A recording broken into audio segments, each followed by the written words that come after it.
வணக்கம் சார். வணக்கம். எப்படி இருக்கீங்க சார்? நல்லா தமிழ்நாட்டில் இன்னைக்கு Vijay the spirit of the age, அவர் காலத்தின் குரல். விஜய் காலத்தின் கட்டாயம், விஜய் காலத்தின் தேவை. அவர் இன்றைக்கு தமிழ்நாட்டுக்கு அவர் தேவைப்படுகிறார் என்று மக்கள் விரும்பிவிட்டார்கள். ஏன்னா திமுக அதிமுக 35% வாக்கு பதிவாகாது எந்த தேர்தலையும். 65% மேலே இது வரைக்கும் வாக்குப்பதிவு வந்ததில்லை. அந்த 35% பேர் யாருன்னா திமுகவுக்கு வாக்களிக்க விருப்பமில்லை, அதிமுகவுக்கு வாக்களிக்க விருப்பம் இல்லாதவர்கள். இன்றைக்கு அவர்கள் இடத்தில் தாவேகா போய் சேர்ந்திருக்கிறது. ஒரு புதிய தலைமுறை, ஒரு தேர்தல் ஆணையத்தினுடைய கணக்குப்படியே 12.5 லட்சம் புதிய வாக்காளர்கள் இருக்கிறார்கள். பட் அவங்க எல்லாருமே அவர்கள் எல்லோருமே தாவேகாவுக்கு. சார், இன்னொரு பக்கம் இன்னொரு இளைஞர் படையை வச்சிருக்க சீமான் நாம் தமிழர் கட்சின்னு ஒரு கட்சி இருக்கு. இல்லை, அது ஒரு போலியான தலைவன் என்பதை அவரே தொடர்ந்து நிரூபித்து கொண்டிருக்கிறார். சார், அப்படி டேட்டாலாம் அப்படி சொல்லலையே. இல்லை, டேட்டா உங்களுக்கு இந்த தேர்தலில் சொல்லிடும். எங்கள் தலைவர் ஏறுமுகமாக தான் கேளுங்க. இல்லை, எங்கள் தலைவர் போகிற இடமெல்லாம் தாவேகா என்கிற கட்சி கல்லறைக்கு போய்விடுகிறது. ஒரு தொகுதியில் கூட வெல்ல முடியாது, ஒரு தொகுதியில் கூட வெல்ல முடியாது. ஆனால் பெர்சன்டேஜ் அதிகமாக இந்த தடவை பெர்சன்டேஜ் குறை. தாவேகானாலயா சார்? தாவேகா வேற. நான் ஊருக்கு போகிறவனா. தாவேகாவினுடைய தம்பிமார்கள் சத்தம் இல்லாமல் வந்து எங்கள் கட்சியில் சங்கமிக்கிறார்கள். ஏன்னா அவருடைய அரசியல் அப்படி ஒரு அரசியல். இந்த நாட்டில் காலமாகிவிட்ட தலைவர்களை காயப்படுத்துவது என்ன அரசியல்? நான் கேட்ட கேள்விக்கு சீமான் இன்னும் பதில் சொல்லலை. உலகத்தினுடைய மிகப்பெரிய சிந்தனையாளர்களில் என்னை பொறுத்தவரையில் பெரியார் உலகமயமாகி கொண்டிருக்கிறார். அவரை இந்த நாட்டில் பெயர் சொல்லக்கூட தகுதி இல்லாதவர் சீமா. பெரியார் கண்ணை மூடி அன்றைக்கு பெரியாருக்கு எதிர் திசையில் நின்றவர் கவிஞர் கண்ணதாஸ். பஜகோவிந்தத்தை தமிழில் தந்தவன், கண்ணன் பாட்டு பாடியவன், அம்பிகை அழகு தரிசனம் எழுதியவன், அர்த்தமுள்ள இந்து மதம் தந்தவன். பெரியாருக்கு எதிர் திசையில் நின்ற கண்ணதாசன் பெரியார் கண்ணை மூடி அன்றைக்கு சொன்னார், சரித்திரம் இறந்த செய்தி, தலைவனின் மரண செய்தி, விரித்ததொரு புத்தகத்தின் வீழ்ச்சியை கூறும் செய்தி, நரித்தனம் கலங்கச் செய்த நாயகன் மரண செய்தி, மரித்தது பெரியார் அல்ல மாபெரும் தமிழர் வாழ்க்கைன்னு கண்ணதாசன் எழுதின பாட்டு காலத்தை வென்ற பாட்டு. அந்த பெரியாரை ஒரே நேரத்தில் 8 பதவிகளை தூக்கி வீசிய பெரியாரை, தமிழ்நாட்டினுடைய முதலமைச்சர் என்கிற தங்க மகுடம் தன்னை நோக்கி வந்த பொழுது அதை நிராகரித்த பெரியாரை, ஒரு 97 வயதில் கூட அறுவை சிகிச்சை செய்யப்பட்ட வயிற்றில் இருந்து டியூப் வைத்துக் கொள்வதற்கு ஒரு பாட்டில் வைத்துக் கொள்வதற்கு ஒரு பக்கெட், இந்த சூழலில் தொண்டு செய்து பழுத்த அந்த கிழவன் சக்கர நாற்காலியில் உட்கார்ந்து கொண்டு உங்களை சூத்திரனாக விட்டு போகிறேன் என்கிற கவலை தவிர எனக்கு வேறு கவலை இல்லை என்று சொன்ன பெரியார, இந்த நாட்டில் பிராண்டட் சட்டை போட்டுக்கொண்டு பேண்ட் போட்டுக்கொண்டு இளைஞர்களுக்கு மத்தியில் கையை தூக்கி ஆவேசமாக கட்டி எந்த புரிதலும் இல்லாத குழப்பத்தை விளைவித்து பெரியாரை கொச்சைப்படுத்தியது மட்டுமல்ல, அறிஞர் பெருந்தகை அண்ணாவையும் அவமானப்படுத்துகிறார். நான் ஒரு வரலாற்று மாணவனாக உங்களிடத்தில் சொல்லுகிற, உலக வரலாற்றில் அண்ணாவுக்கு நிகரான அறிஞர்கள் எந்த உலகத்திலையும் கிடையாது, எந்த நாட்டிலையும் கிடையாது. சார், அவர் தமிழ் தேசியத்தை கையில் எடுத்திருக்காரு. அப்போ பேசிதான் அவனு திராவிட, அதைத்தான் அங்கதான் இந்த முட்டாளுங்கிறத நிரூபிக்கிறான். தமிழ் தேசியமும் திராவிட தேசியமும் வேற கிடையாது. எப்படி சொல்றீங்க? தமிழ் தேசியமும் திராவிட தேசியமும் ஒண்ணுதான். தமிழ் தேசியம் வேறு, திராவிட தேசியம் வேறு கிடையாது. தமிழ் தேசியம் என்று சொல்லி இவர் ஏற்கிறார். நீ தனித்தமிழ்நாடு கேட்பியா? நீ நாங்கள் கேட்டவங்க. உலகத்தில் லக்சம்பர்க்கு தனிநாடாக இருக்கும் பொழுது சின்னஞ்சிறிய ஜப்பானும் சீர்கெட்ட பர்மாவும் உலகத்தில் தனிநாடாக இருக்கும் பொழுது சிங்கப்பூர் தனி நாடாக இருக்கும் பொழுது தக்கான சாம்ராஜ்யத்துக்கு தெற்கே 9 சாம்ராஜ்யங்களை வைத்த நாங்கள் என் நாடு கேட்கக்கூடாது என்று நாடு கேட்டவர்கள் நாங்கள். நீ கேட்பியா? அதுக்கப்புறம் கைவிட்டாச்சே சார் அரசு. கைவிட்டோம்னா எங்க இயக்கத்தை குழி தோண்டி புதைப்பதற்கென்றைக்கு திட்டமிட்டார்கள். அண்ணா சொன்னார், பிரிவினை கோரிக்கை கைவிடுகிறேன், ஆனால் கோரிக்கைக்கான காரணங்கள் இன்னும் இருக்கின்றன.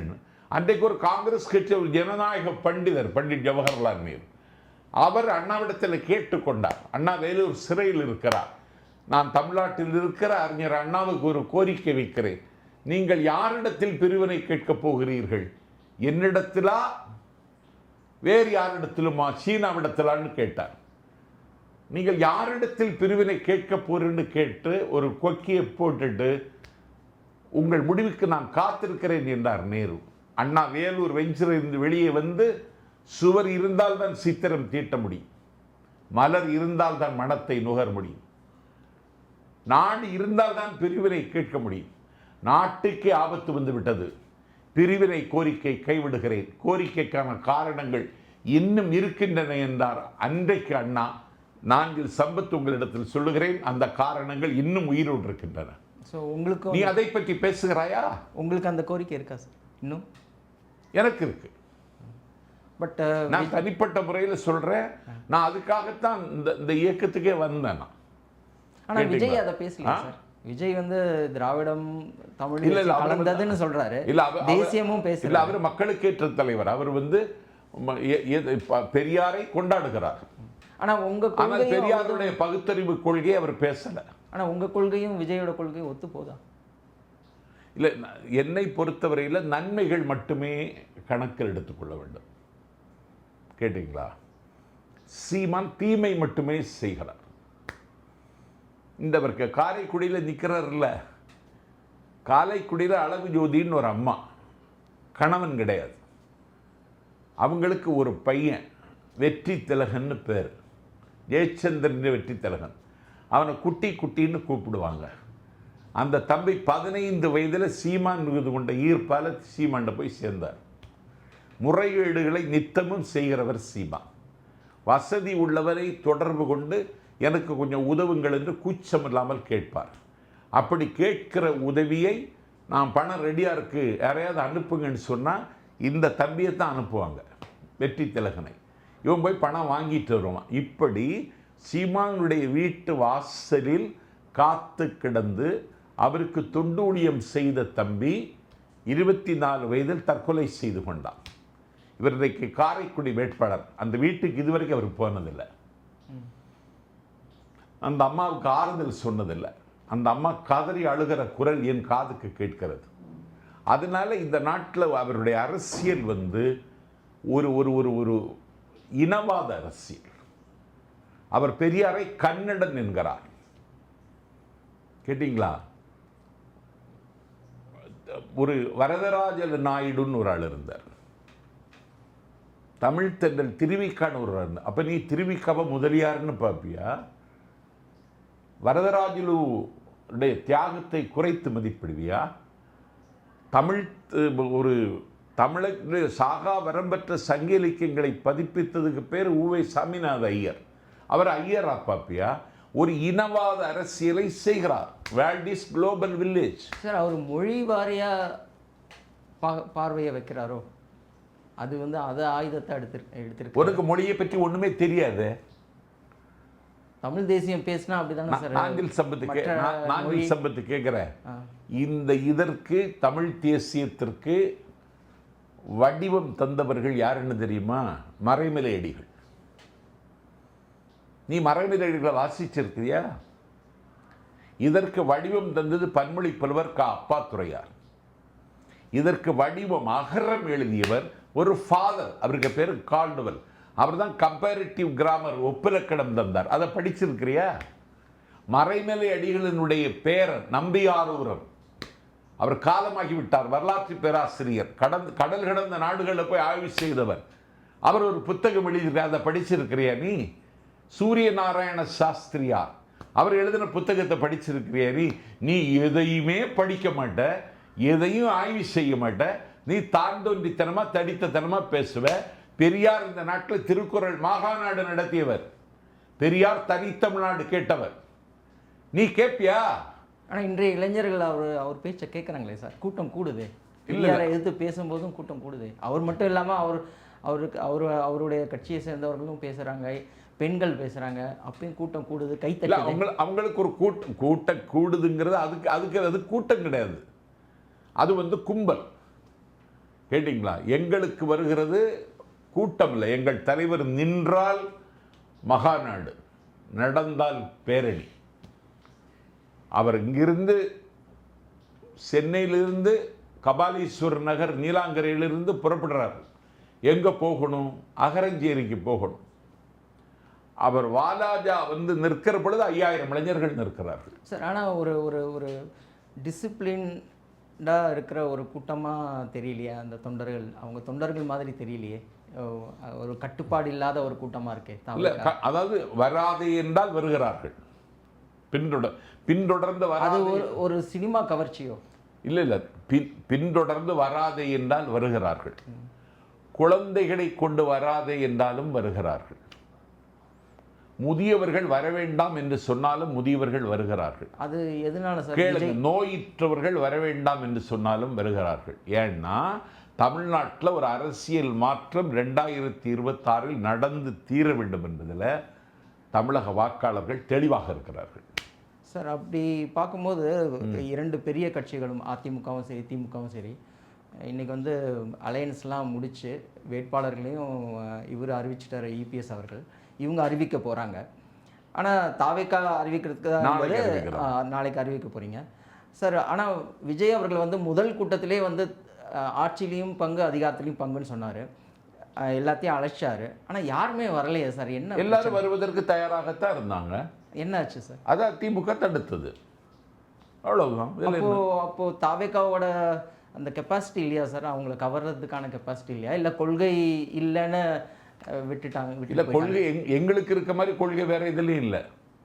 ஏன்னு கேளுங்க, நான் மேடை ஏறுகிற பொழுதே எங்களுடைய கொள்கை தலைவர்கள் தந்தை பெரியார், பாபா சாஹிப் அம்பேத்கர், கர்ம வீரர் காமராஜர், அஞ்சலை அம்மாள், ராணி வேலு நாச்சியருடைய படங்களுக்கு நான் புகழஞ்சலி மலர் போட்டு புகழஞ்சலி செலுத்தி விட்டு தான் மேடைக்கு ஏறுகிறேன். நான் எந்த மேடையிலையும் தமிழ்நாட்டில் கிடையாது. கொள்கை உள்ள கட்சியை தாவேக்கா தாங்க சார். தமிழ்த்தாய் வாழ்த்து பாடுகிறோம் முதல்ல, அதற்கு பிறகு கொள்கை பாடல் இசைக்கிறோம், அதற்கு பிறகு எங்கள் தலைவரே தயாரித்த ஒரு உறுதிமொழி, வலது கரத்தை மார்பில் வைத்து கொண்டு இந்தியாவினுடைய விடுதலைக்காகவும் வெளிச்சத்திற்காகவும் பாடுபட்டவர்களை என்றைக்கும் நன்றியோடு நினைவு கூறுகிறோம்.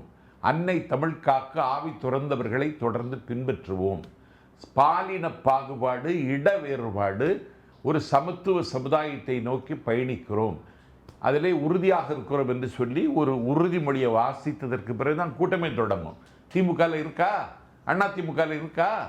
அண்ணா திமுகவில் ரெக்கார்ட் டான்ஸ் போடுவான். திமுகவில் கூட்டமே கிடையாது. திமுகவில் யார் பேசுறான்னா, காலாவதியாகி போன இயக்குனர் விசி குகநாதன் பேசுறார், ஆண்பாவம் பாண்டியராஜன் பேசுகிறார். பட்டிமன்றங்களில் மன்மத ஜோக்குகளை கட்டவிழ்த்து விடுகிற ஒரு மலிவான பேச்சாளர் பட்டிமன்ற ராஜா பேசுகிறார். திமுகவில் இப்படி ஒரு மேடையை சொல்லுங்க நீங்க. நான் நேற்றுக்கு 1000 விளக்கில் பேசினேன், நேற்று முன்தான நான் அம்பத்தூரில் பேசினேன். கண்டு கட்டிய தூரம் வரைக்கும் கூட்டம். நான் எல்லா பிரச்சனைகளையும் எடுத்து வச்சு பேசினேன். அது கொள்கைக்காக கூட்டம்? ஆமாம், நான் கொள்கை தான் பேசுகிறேன், எனக்கு வேற பேச தெரியாது. இல்லை, உங்கள் தமிழுக்காக கூட்டமாக இருக்கலாம். அப்படி இல்லை. அப்படின்னா நான் மதிமுகவில் பேசியிருக்கேன், திமுகவில் பேசியிருக்கேன். அப்போது வராத கூட்டம் இப்போது ஏன் வருது? ஸோ இது விஜய்க்காக வந்த கூட்டம். விஜய்க்காக வந்த கூட்டம். நான் என்ன சொல்கிறேன், அரசியல் மாற்றம் தேவை என்று மக்கள் முடிவெடுத்து விட்டார்கள்.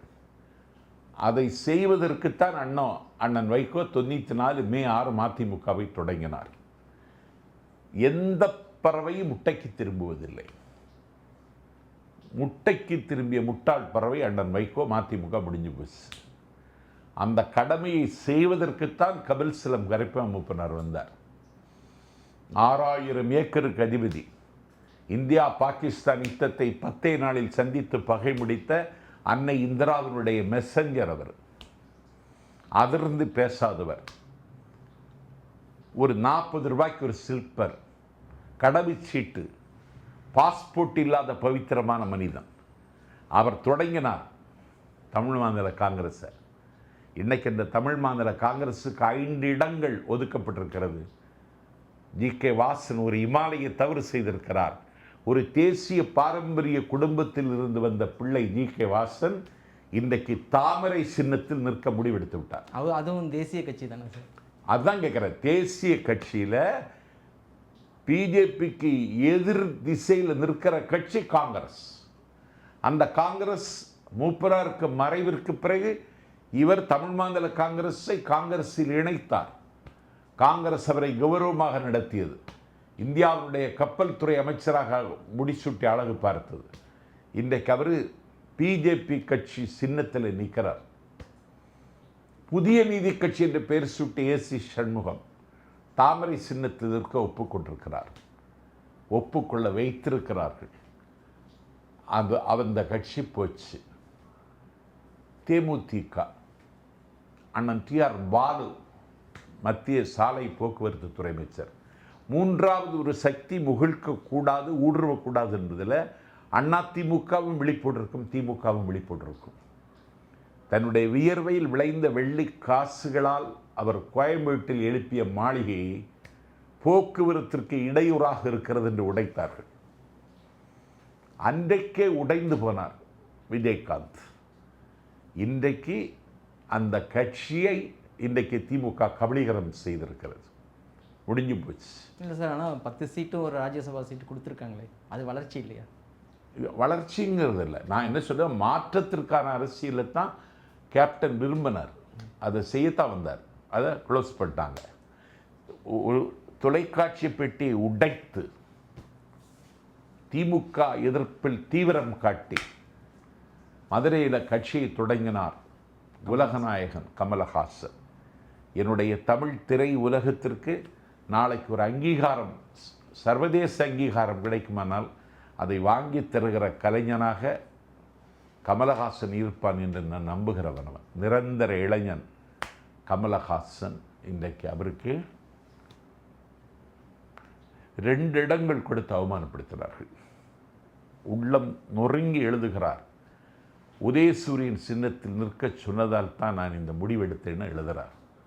அண்ணன் ஸ்டாலினுக்கு பெருந்தன்மை இருந்தால் அவர் இருக்கிற இடத்துல போய் அவரை சந்தித்து உங்கள் சின்னத்தில் நில்லுங்கள்னு சொல்லியிருக்கணும். சொல்லலை. தேர்தலில் நிற்பதில்லைன்னு முடிவெடுத்துட்டார். தமிழக வாழ்வுரிமை கட்சி 10 கோரிக்கைகளை நான் வைத்தேன். 10 கோரிக்கையை பற்றி இவர்கள் கண்டுகொள்ளவில்லை. நான் வெளியேறுகிறேன்னு வெளியேறிட்டார். விடுதலை சிறுத்தைகள் வெந்து நொறுங்கி இருக்கிறார்கள். மாற்றத்திற்கான அரசியலை செய்ய வந்த கட்சிகளெல்லாம் அடக்கமாகிவிட்ட சூழலில் லட்சக்கணக்கான இளைஞர்களை மூலதனமாக வைத்திருக்கிற ஒரு ஃபோர்ஸ் இது. நீங்கள் சொன்ன மாதிரி கொள்கை உள்ளவங்கன்னு நான் சொல்ல மாட்டேன். அந்த தம்பிகளுக்கெல்லாம் பயிற்சி கொடுக்க நான் திட்டம் வைத்திருக்கிறேன். தேர்தல் முடிந்ததற்கு அந்த வேலைகள் படிப்படியாக மளமளவென்று நடக்கும். இந்த இளைஞர்கள், தாய்மார்கள், ஒரு காலத்தால் மூத்தவர்கள் கூட, நேற்று ஒரு 60 அவரோட காலம் காங்கிரஸில் இருந்த ஒரு பெருமாட்டி எங்கள் தலைவர் நேற்றுக்கு ஆசீர்வதிச்சாங்க. காங்கிரஸ் கட்சியில் கலகம் உண்டதுன்னு சொன்ன காங்கிரஸ் கட்சியினுடைய பொதுச் செயலாளர் செல்வம் 40 ஆண்டு காலம் காங்கிரஸுக்கு கடமையாற்றியவர் நேற்றைக்கு போய் இணைந்திருக்கிறார். தனபால் சட்டப்பேரவை தலைவராக இருந்த தனபால் அவருடைய புதல்வர் எங்கள் இயக்கத்தில் வந்து சேர்ந்திருக்கிறார். காமராஜருடைய பெயர்த்தி எங்கள் இயக்கத்தில் வந்து சேர்ந்திருக்கிறார். இப்படி விஜயனுடைய அரசியல் ஒரு வித்தியாசமான அரசியல். ஏன்னா பெரியாரை கொள்கை தலைவராக வைத்துக்கொண்டு, ஏன்னா பெரியாரை பற்றி பேசப்படாதுன்னு சில பேர் நினைக்கிறாங்க. பெரியாருக்கு கையில் காவி கொடி, பெரியாருடைய சிலையில் காவி சாயம், பெரியாரை இருட்டடிப்பு செய்வதில் மகிழ்ச்சி காணுவது, பெரியாரை கொச்சைப்படுத்துவதற்காக கூலி வாங்கி பேசுகிற சீமான் போன்றவர்கள் இருக்கிற நாட்டில் பெரியாரை கொள்கை தலைவரை அறிவிச்சிட்டு அவருக்கு பக்கத்தில் கொண்டு வந்து காமராஜர் நிறுத்துறார். என்ன காரணம்னா, ஒரு அப்பழுக்கற்ற நிர்வாகம் தந்த தலைவன் காமராஜர். இதுதான் வித்தியாசமான அணுகுமுறைன்னு சொன்னேன். ஒரு தேசிய 2 காங்கிரஸ் அக்ராசனராக இருந்தவர், 2 பிரதமர்களை தீர்மானித்தவர், காமராஜ் பிளான் என்று போட்டு முதிர்ந்த தலைவர்கள் பதவியிலிருந்து ஒதுங்கிக் கொள்ள வேண்டும் என்று ஜவஹர்லால் நேருவுக்கு வழிகாட்டியவர். அந்த தலைவரை இன்னைக்கு எங்கள் தலைவர் வச்சிருக்காருன்னா, இந்த அரசியல் இருக்கு பாருங்க, தமிழ்நாட்டுக்கு புதுசு, யாரும் செய்யலை. எங்கள் தலைவர் தான் ராணி வேலு நாச்சியாரை வழிகாட்டும் தலைவராக, கொள்கை தலைவராக ஏற்றுக்கொண்டார். தமிழ்நாட்டு வரலாற்றில் மட்டுமல்ல, இந்திய அரசியலிலேயே பெண்ணை கொள்கை தலைவராக ஏற்றுக்கொண்ட எந்த கட்சியும் கிடையாது. சார், நீங்கள் இந்த 5 தலைவர்கள் வச்சுருக்கீங்க, கொள்கை தலைவர்களாக வச்சுருக்கீங்க. திடீர்னு அண்ணாவும் எம்ஜிஆரும் ஜெயலலிதா அவர்களையும் பேர் எடுத்து விஜய் பேசுகிறாங்க, உங்கள் கட்சியினர் கூட பேசுகிறாங்க நிறையா.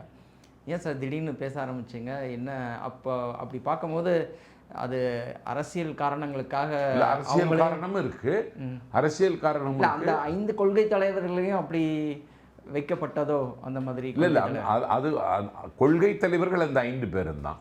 அண்ணாவை சொல்வதற்கு காரணம், ஆட்சி மாற்றத்திற்கு அகரம் எழுதியது அண்ணா தான். அதற்கு பிறகு 77இல் ஒரு ஆட்சி மாற்றம் சாத்தியமாயிட்டிருந்தால் அதை செய்தது எம்ஜிஆர் தான். அண்ணா, எம்ஜிஆர், விஜய், இதுதான் எங்கள் போக்கு. Thank you sir.